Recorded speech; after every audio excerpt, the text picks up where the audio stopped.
Drums speak across distances long before roads appear. Stories travel by firelight, by song, by memory carried from elder to child.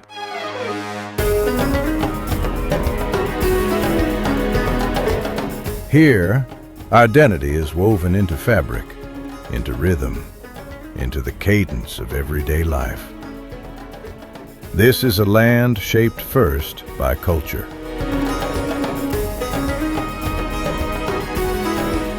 Markets bloom at sunrise with color, cattle bells, and conversation in dozens of languages. Nomads trace ancient paths across the Sahel, moving with the seasons as their ancestors did.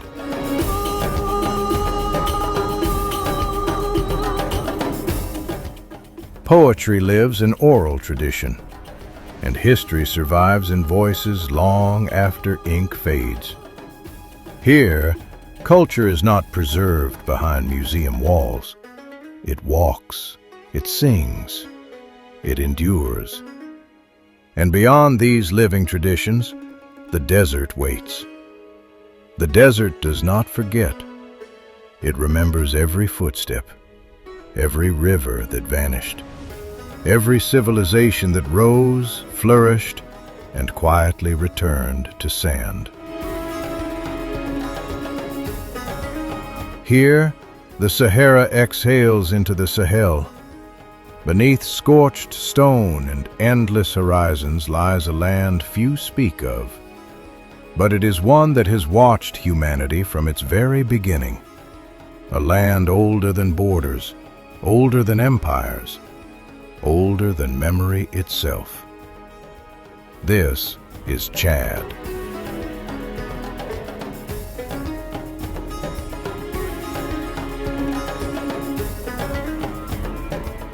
Here, ancient kingdoms shaped trade routes. Early humans first lifted their gaze beneath African skies. To many, Chad remains an empty space on the map, a vast interior of Africa, rarely captured by headlines or travel brochures. Yet for thousands of years, this land stood at the heart of something far greater. Chad is Africa's crossroads, a meeting point where the Sahara's dunes dissolve into savanna grasslands, where caravan routes once stitched North Africa to the forests of the south, and where cultures learned to survive, adapt, and endure. This is a country shaped not by coastlines, but by movement, of people, of ideas, of belief. Long before modern borders existed, Chad was already a guardian of trade, of knowledge, of early civilization. Here, the Sao civilization cast bronze and clay along the shores of Lake Chad. Sultanates rose from desert cities like Abéché, governing trade that stretched beyond the horizon. And etched into the stone of the Enedi Massif are records of a greener Sahara, a world transformed by climate, yet remembered in art. This journey is not about ticking destinations. It is about uncovering layers, geological, cultural, human, and understanding why this quiet land holds some of the deepest answers to who we are and where we began. Because to understand Chad is to understand Africa itself.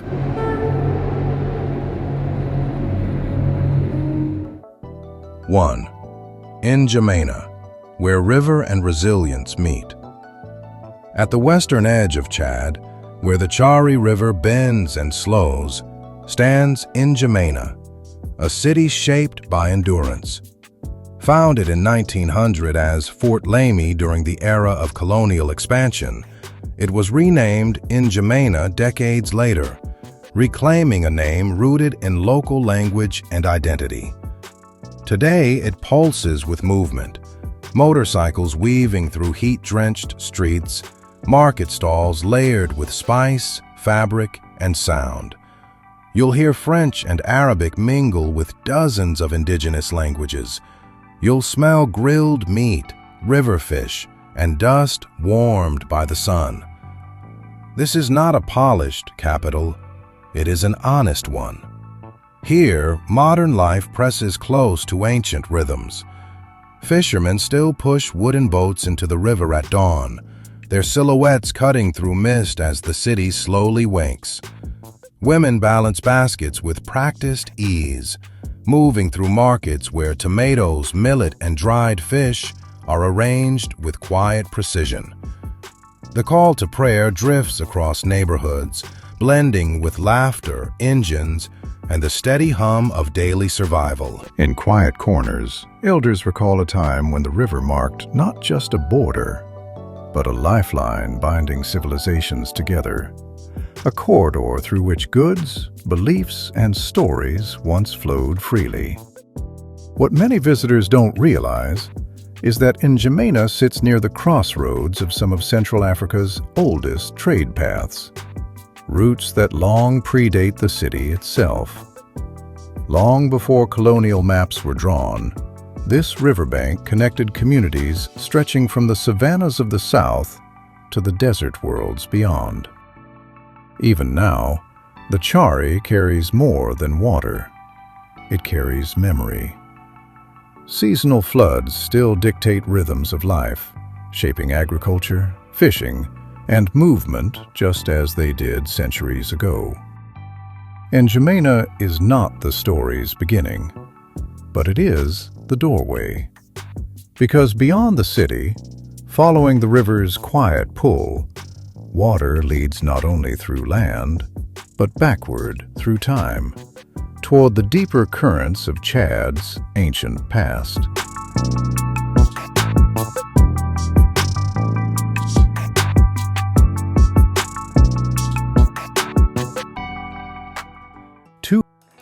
Lake Chad, the vanishing heart of empires.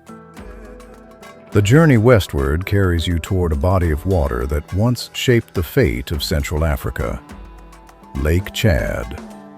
Today, it appears fragile, a shrinking mirror of what it once was. But centuries ago, this lake was among the largest on Earth, its waters spreading like an inland sea, sustaining agriculture, trade, and powerful kingdoms along its shores. Seasonal floods transformed surrounding plains into fertile ground, drawing people, animals, and commerce into a delicate balance between land and water. Bol, a modest town near the lake, rests on soil layered with deep history. It stands where the Sao civilization once flourished, one of Africa's earliest complex societies. Fishermen cast their nets here, much as their ancestors did, reading the wind and currents with inherited knowledge, pulling life from waters that have always given, even as they retreat. Canoes glide silently at sunrise, their reflections trembling on the surface, like fragments of an older world. Few realize that the Sao were master metalworkers, shaping bronze and iron with remarkable skill. Their terracotta figures, human forms with elongated features and symbolic markings, suggest not only artistic expression, but belief systems, hierarchies, and rituals woven into daily life. These were not isolated people on the margins of history. They traded across regions, fortified their settlements against both floods and rivals, and developed urban centers that anchored political and spiritual authority. Archaeological traces reveal organized neighborhoods, defensive earthworks, and craftsmanship that speaks of confidence and continuity. And here lies a quiet truth. Long before written chronicles described Central Africa, the Sao had already built one of its earliest urban cultures, thriving in harmony with a lake that defined their existence. Even now, as climate change and human pressure reshape its boundaries, Lake Chad continues to sustain millions across 4 nations. binding communities through shared dependence. The shoreline may withdraw, but memory does not. Lake Chad may be shrinking, yet its legacy remains vast, flowing outward through history, culture, and survival.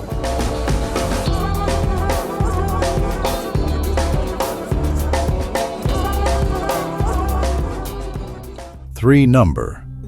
The Sahara-Sahel Crossroads. As you move north, grass thins, wind sharpens. The land begins to shift, almost imperceptibly at first, as if nature itself is hesitating before revealing its next face. This is the threshold between the Sahara and the Sahel, not a line drawn on a map, but a living gradient where earth, sky, and survival negotiate every detail. Here, seasons dictate destiny, and adaptation is not a choice, but a tradition passed down through generations. For thousands of years, this corridor carried caravans heavy with salt, gold, ivory, and stories. Traders crossed under starlit skies, guided not by written charts, but by memory, stars, and inherited wisdom, stopping at wells known only to those who came before. These routes were arteries of exchange, carrying not only goods, but ideas, beliefs, and languages that quietly reshaped entire regions.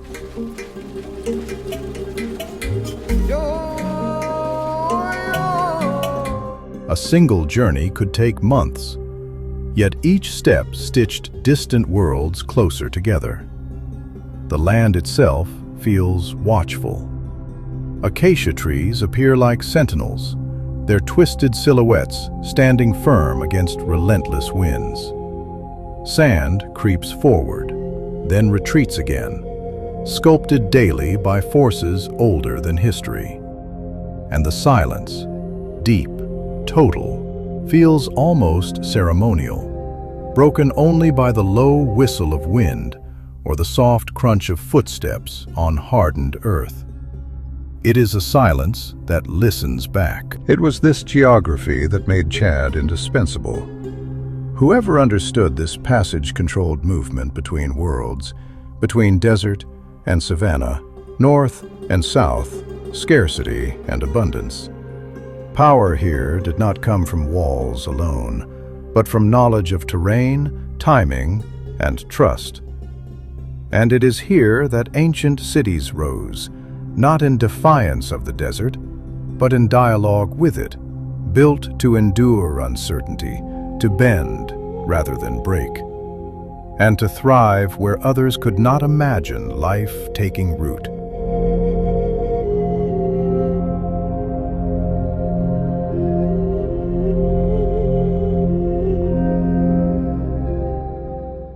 Habeshe, city of caravans and kings. Habeshe emerges from the east like a memory preserved, its presence rising gently from the plains as if history itself refused to fade. Founded centuries ago as the capital of the Wadai Sultanate, this city once governed a kingdom powerful enough to negotiate with distant empires and resilient enough to resist repeated invasion. Authority here was expressed through order rather than excess. Mosques, palaces, and royal courtyards were constructed not for spectacle, but for permanence, reflecting a political culture grounded in discipline, faith, and control of trade. You'll see earthen architecture shaped by climate and wisdom, thick walls that breathe during scorching days, narrow streets that bend to create shade, and buildings aligned to channel wind. This was a city designed to last, not merely to impress. Each structure feels anchored, molded by hands that understood the rhythms of heat, dust, and time. The city's layout itself reveals intention, balancing defense with daily life, privacy with communal space. Caravans once arrived here from Tripoli and beyond, their camels heavy with salt slabs, silk, leather, and spices. Traders gathered in courtyards to exchange not only goods, but stories, beliefs, and political news carried across deserts. Abéché was not remote. It was deeply connected, a hinge between North Africa and the Sahel, where decisions made within its walls echoed far beyond the horizon. Even today, the city hums with quiet dignity. Children play beneath minarets weathered by centuries of sun. Markets unfold at an unhurried pace, their rhythms unchanged by time. And beneath it all lingers the memory of sovereignty, of a time when African kingdoms wrote their own destinies, governed their own routes, and defined their power on their own terms. Yet beyond human cities, the land itself holds deeper records, waiting patiently to be read.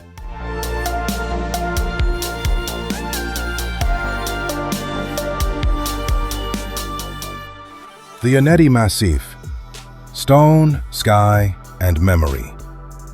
Far to the northeast, the earth rises into the Uneti Massif, a vast sandstone plateau sculpted by wind and time, where geology feels almost intentional in its design.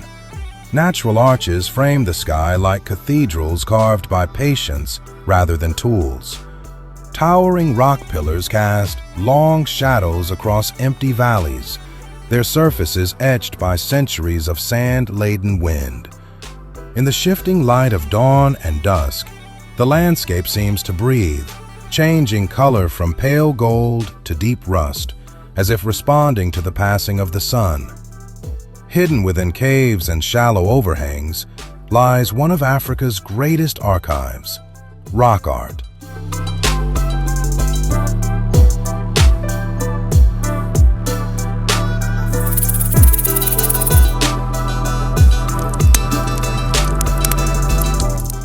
Thousands of engravings and paintings reveal a Sahara transformed, once green, once wet, once alive with cattle, rivers, and abundant wildlife. You'll see herds etched into stone, human figures dancing with raised arms, hunters mid-stride, and rituals frozen in gesture and pigment. The skill is striking, but the intent is even more powerful. These images are not decoration. They are testimony. They tell of climate shifts unfolding slowly over generations, of adaptation rather than collapse, of societies that adjusted their lives as grasslands faded and water receded. Over millennia, artists recorded a world drying before their eyes, cattle giving way to camels, settled life yielding to movement, permanence replaced by flexibility. Each layer of art builds upon the last, forming a visual dialogue between humans and their environment across vast stretches of time. And here is something few outside academic circles realize. The Uneti rock art documents one of the longest continuous records of human environmental adaptation anywhere on Earth, offering insight not only into ancient life, but into resilience itself.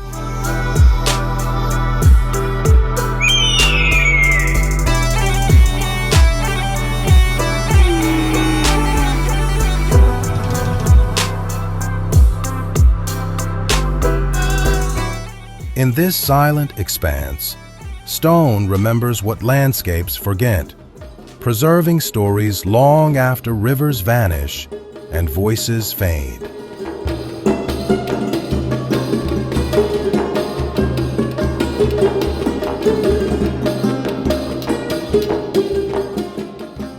Early human history, the deepest footprints. Long before kingdoms, before caravans, before art, there were footsteps. Faint impressions pressed into soil that no longer exists, made by beings who move through a landscape unrecognizable today.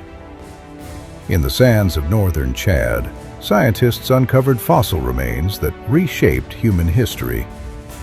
Sahelanthropus chadensis, nicknamed Tumai, dates back nearly 7 million years, placing it among the earliest known members of the human family. Its skull, weathered yet unmistakable, offered quiet but profound clues about posture, environment, and the long road toward what we would one day become. The discovery challenged the long-held belief that early human evolution unfolded only in East Africa.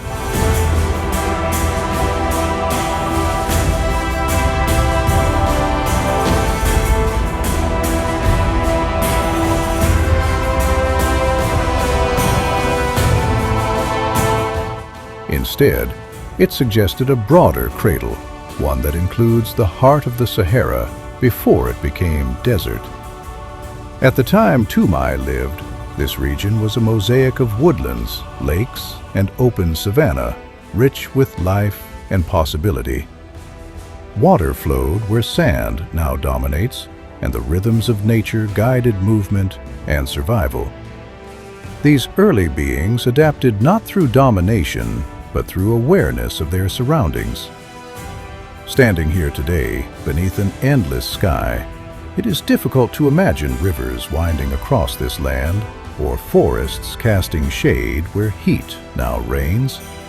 Yet the evidence remains, buried patiently until uncovered, waiting for the moment when curiosity met persistence.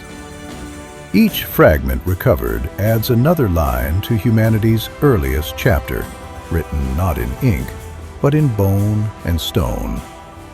Chad is not just a witness to civilization, it is a witness to humanity itself, to the first questions asked beneath African skies, and the first journeys taken without maps.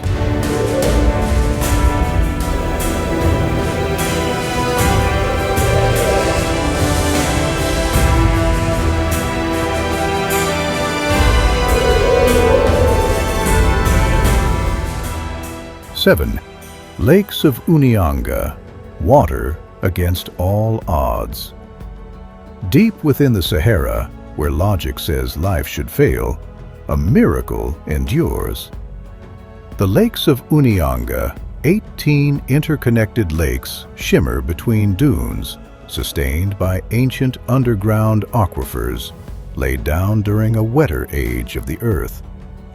Their colors shift from deep cobalt to milky turquoise to emerald green, changing with salinity and light, bordered by palms that seem impossibly alive and salt-crusted shores that crack beneath the sun. Some lakes are fresh enough to drink from, others so saline they leave white scars along the wind-blown banks. Yet all remain bound together by invisible currents moving slowly beneath the sand. Despite hyper-arid conditions and rainfall that may not arrive for years at a time, these lakes support fish, reeds, date palms, and migrating birds that descend from the sky as if guided by memory rather than sight.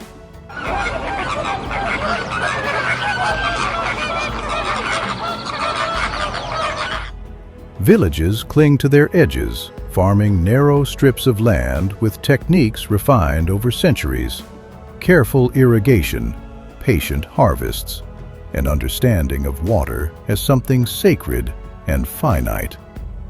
Children learn early where shade falls, where wells breathe, where not to waste a single drop.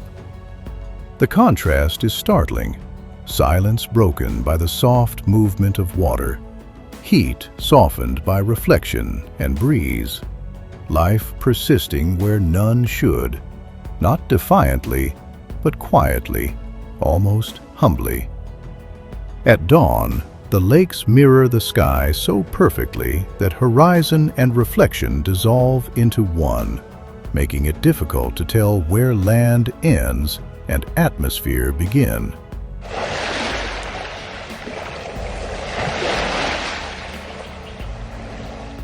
Recognized as a UNESCO World Heritage Site, Unianga is a reminder that Africa's most profound wonders are often its quietest, existing far from crowds and spectacle. And the desert, once again, keeps its secrets carefully, revealing them only to those willing to listen long enough.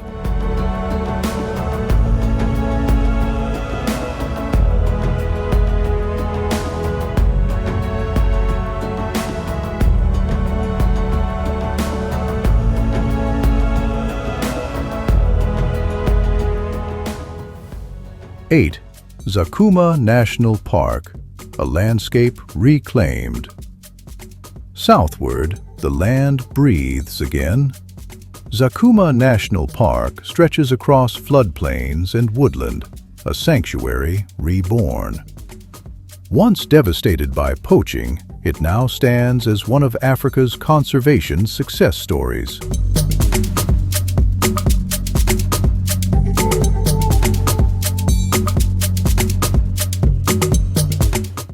Seasonal rivers spill over their banks, turning dry earth into mirrors of sky. And with the water comes movement, life returning in layers. Elephants move in protective herds, their paths worn deep into the soil like memory lines. Giraffes drift across golden grasslands, unhurried, scanning the horizon. Lions reclaim territory long abandoned, their calls carrying across the plains at night.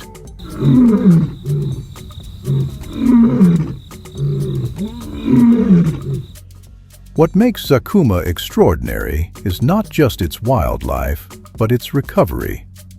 This is a landscape that remembers loss. For years, gunshots replaced birdsong, and silence followed. Yet through protection, persistence, and local partnership, a fragile ecosystem has been given time to heal. Rangers patrol not as outsiders, but as guardians tied to the land's future. Communities nearby are no longer excluded from conservation.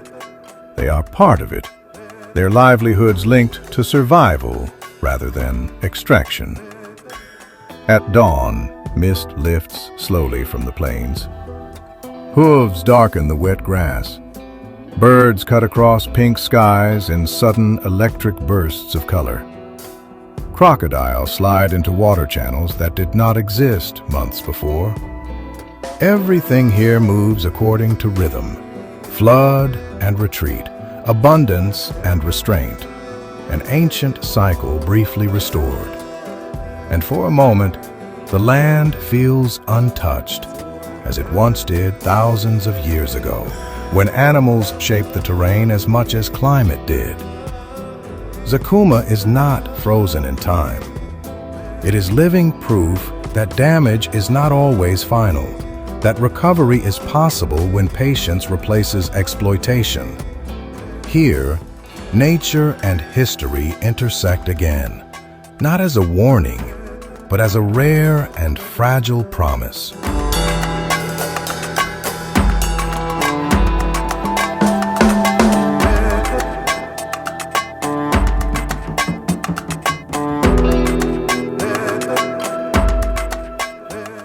Significant themes and contextual background.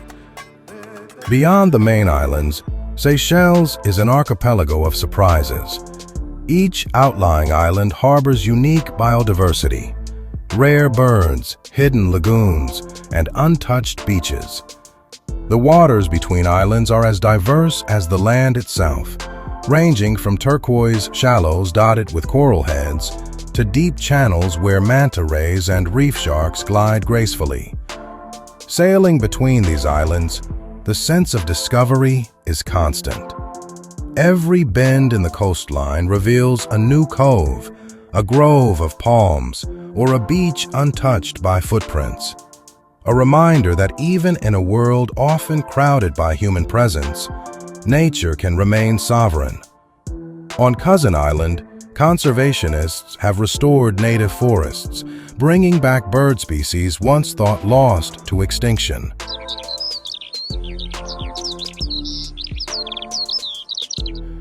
The air is alive with the calls of warblers and noddy terns, while guided walks reveal delicate seedlings growing where centuries-old trees once stood.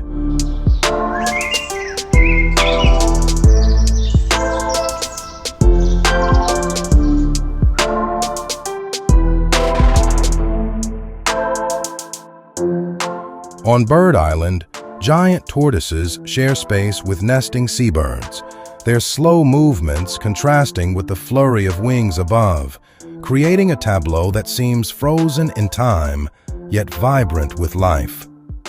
On Aride, fragile coral reefs shimmer under the sun, their gardens home to parrotfish, butterfly fish, and the occasional glimpse of a hawksbill turtle, gliding like a shadow through the crystalline depths. No two islands are alike, yet each contributes to a vision, a network of life preserved in miniature, a living laboratory of how humans and nature can coexist.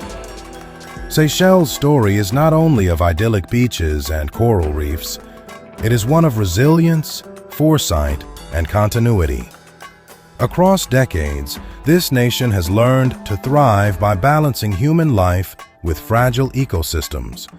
Communities here have adapted to the rhythms of tides, the pulse of forests, and the flow of trade and culture, all while preserving biodiversity that exists nowhere else on Earth.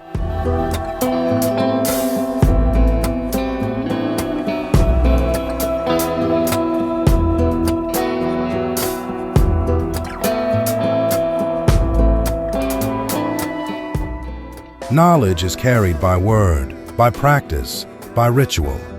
In the way elders teach children to respect nesting turtles, in the careful tending of rare palms, in songs and stories that echo the island's intertwined human and natural histories.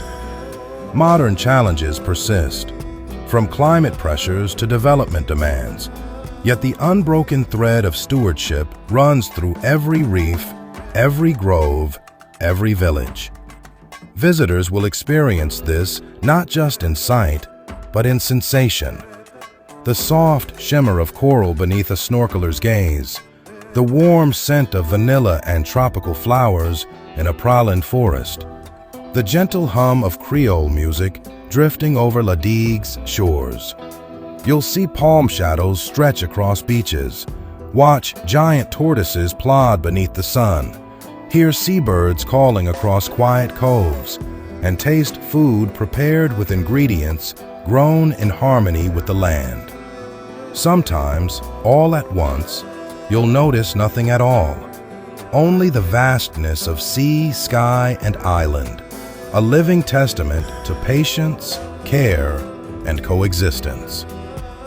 In Seychelles, nature is not a backdrop, it is the main character, and the islands themselves speak in quiet but profound lessons. When humans respect the balance of life, the world around them flourishes, and in that flourishing, we glimpse the possibility of harmony between people, culture, and nature.